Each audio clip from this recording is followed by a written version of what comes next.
वो कहते हैं कि आप अपनी मस्जिदों को आबाद रखें। तो क्या ये मस्जिद के आधार पर ये लोगों के मन में डर बैठाना चाहते हैं क्या? भाई देखिए, क्योंकि आप जो लड़ाई लड़ रहे हैं महाराज जी, वो लड़ाई तो कानूनी है, उसमें कोई जोर जबरदस्ती है ही नहीं।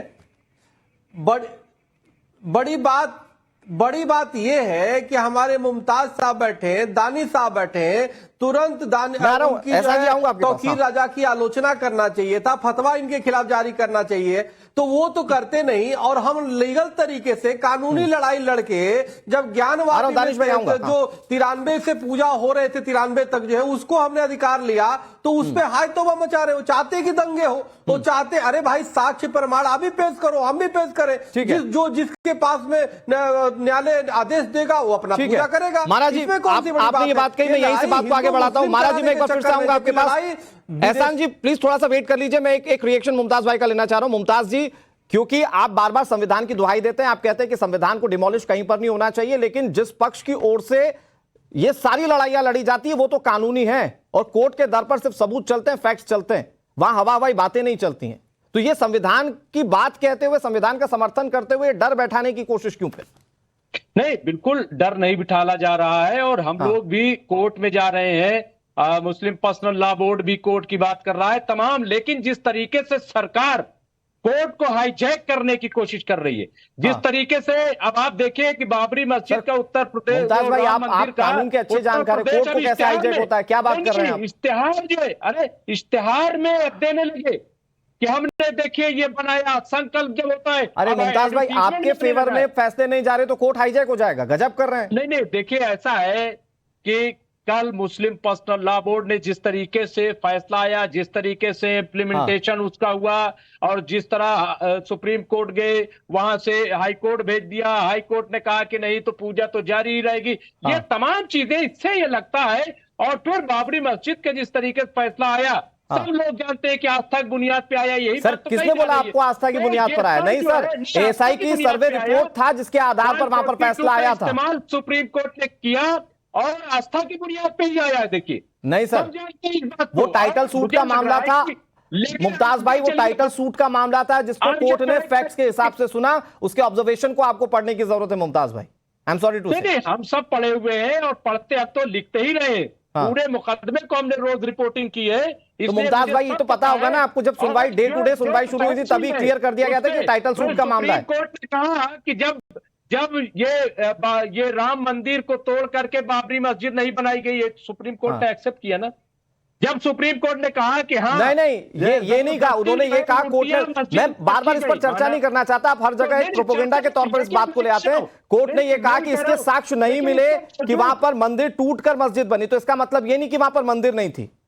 और उसमें यह भी है कि जो सिखों के धर्मगुरु थे वो वहां पर राम मंदिर में पूजा के लिए गए थे, ये कोर्ट के ऑब्जर्वेशन में, ये आपको पढ़ना चाहिए। मैं जल्दी से आता हूं दानिश भाई आपके पास।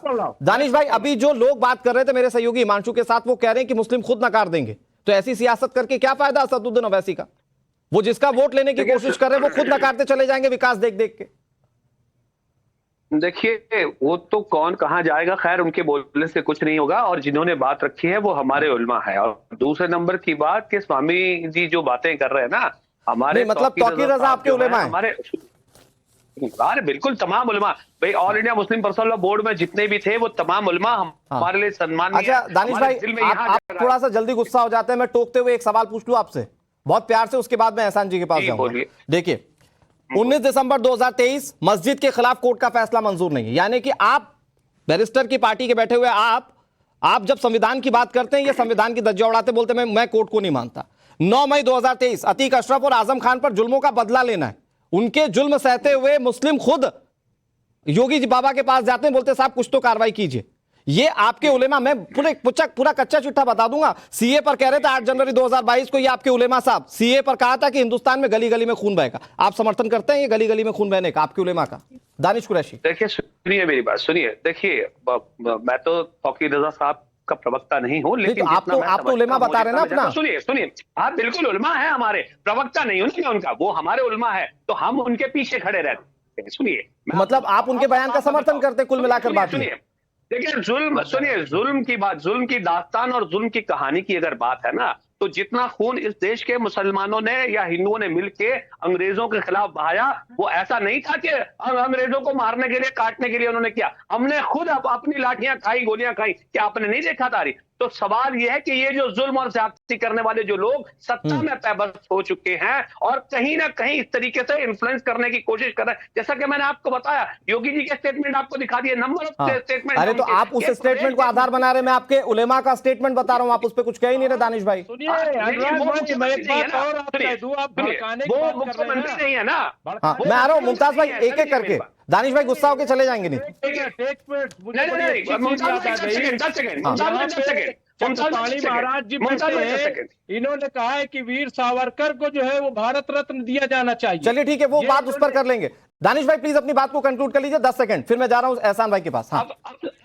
अब सवाल ये है कि वो मुख्यमंत्री नहीं है, वो मेरे लिए उल्मा है, शायद आपके लिए ना हो, चक्रपाणी महाराज के लिए नहीं है। तो जो हम मुसलमान हैं, मैं उनकी बात कर रहा हूं। सर, लेकिन मुख्यमंत्री हम तो फक्र से कहते हैं कि हम उस देश में जहां पर अशफाक उल्लाह खान है, हम तो फक्र से कहते हैं अबुल कलाम आजाद हमारे देश के, हम तो फक्र से कहते हैं एपीजे अब्दुल कलाम हमारे देश के, उस देश में तो हम तो कहते हैं। लेकिन हम इसको कैसे मान ले जो लोग कह रहे हैं कि साहब हमारा सब्र टूटा तो हम ऐसा कर देंगे। एहसान अब्बासी साहब, ये सब्र क्या एक ही तरफ से टूट सकता है क्या?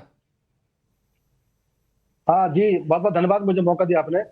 अनुराग भाई, ऑल इंडिया पर्सनल मुस्लिम लॉ बोर्ड जो है ये एनजीओ है, और इसमें जितने उलमा हैं वो उलमा कम, राजनेता ज्यादा हैं, और जो उनके हमेशा जो बयान आते हैं वो मुसलमानों को भड़काने के लिए और एक देश की सरकार को, चाहे उत्तर प्रदेश सरकार हो चाहे भारत सरकार हो, उसे बदनाम करने के लिए। मैं गाँव से आता हूँ, उत्तर प्रदेश का रहने वाला हूँ, मेरा पड़ोसी हिंदू है, मेरे खेत जहाँ पे हैं वो मेरे पड़ोसी के खेत हिंदू के हैं। मैं शहर में रहता हूँ, मेरा मित्र पड़ोसी हिंदू है। हाँ।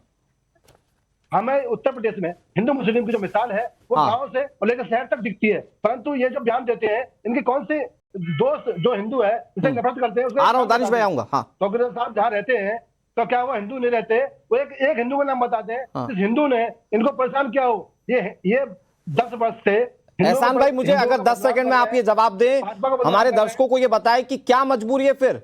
ऐसे तो उलेमा ही है, ऐसे तो मौलाना है जिसको शांति और धर्म का संदेश देना है, लेकिन ये क्या मजबूरी है जिसके तहत इस तरह से भड़काने पर उतारू हो जाते हैं?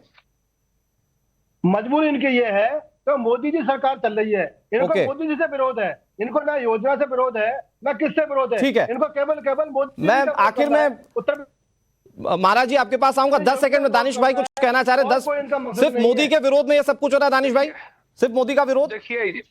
देखिए मुस्लिम स्कॉलर साहब जो हैं वो शायद उत्तर प्रदेश हैं, उत्तर प्रदेश से मैं भी बहुत वाकिफ हूं, लेकिन मैं आपको बता दूं कि मैं गुजरात में रहता हूं। यहाँ मेरे बगल में हिंदू को रहने की सत्ता नहीं दी गई है गुजरात सरकार ने, और ये सरकार के अधीन है। या मुसलमान रहता होगा उसके बगल में हिंदू को रहने की इजाजत नहीं है, ये कानून है हमारा डिस्टर्ब एरिया एक्ट का। आप पढ़िएगा तो आपको समझ में आएगा। नहीं वो दानिश भाई लेकिन कह रहे हैं कि भारतीय जनता पार्टी वो ये दबी जुबान में सवाल उठा रहे हैं कि क्या मुस्लिमों की बस्ती में कोई एक हिंदू मिल सकता है क्या?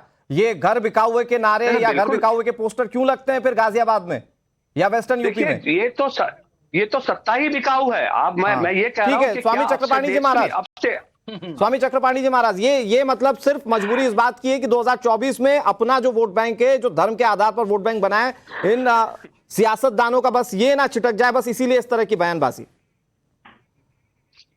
चक्रपाणी जी महाराज, बिल्कुल निश्चित रूप से, और हमें आश्चर्य, बिल्कुल आप अनुराग जी ठीक बोल रहे हैं, और हमें आश्चर्य तो इस बात का हो रहा है कि दानिश जी बार बार उस चीज को कुरेद रहे हैं। वो कह रहे हैं कि जी हमारे पूर्वजों ने तो ये किया। अरे भाई पाकिस्तान किसने लिया ये बताइए? पाकिस्तान किसने ले लिया? आपके जिन्ना ही तो लिया कि भाई हिंदुओं के साथ नहीं रहेंगे, और उसके बाद जो टुकड़े बचे उसमें भी आप शांति से नहीं रहने देते। मौलाना साहब जैसे लोग बोलते हैं और आप दानिश भाई आऊंगा, खिलाफ फतवा जारी नहीं करते।